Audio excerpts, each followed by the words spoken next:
It's too early to throw in the towel on this market. Having said, I don't know if it's going to be up or down next year. I just think that typically there are two things that cause bull market to end, which is excessive valuations on around 16 times. I don't think you can say that about the S&P.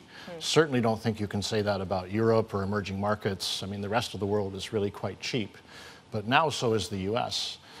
So it's either, valuations become excessive, okay, we don't have that, or a recession. And we see nothing on the horizon to suggest a recession. We do think somewhere around the middle of 2020, there will be a mild recession.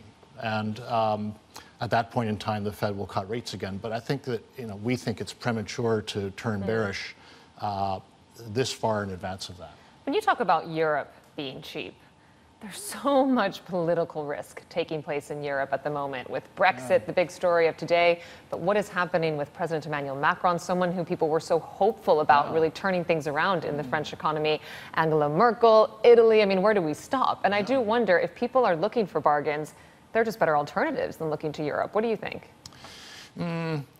I think there are good quality companies in Europe, and I think they should be owned. I do think actually France is the place that has the most of them, not Germany. But France has a very good variety of truly leaders, multinationals, long list. Germany tends to be a bit more cars, chemicals, and banks. We like Switzerland a lot. I know that's outside of the conversation and kind of goes without saying, Julius Baer, but they're great companies and they've managed very well even as the Swiss franc goes up. So the Swiss franc is truly one of the few currencies in the world that I think we can genuinely say this is a store of value. This currency does appreciate over the long term, but the share prices do too.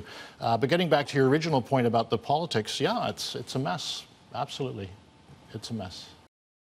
Hey everybody, it's Hadley Gamble from our new CNBC Middle East Bureau in Abu Dhabi. Thanks for stopping by. Now to watch more, you can try one of the videos that just popped up on your screen. And don't forget to subscribe.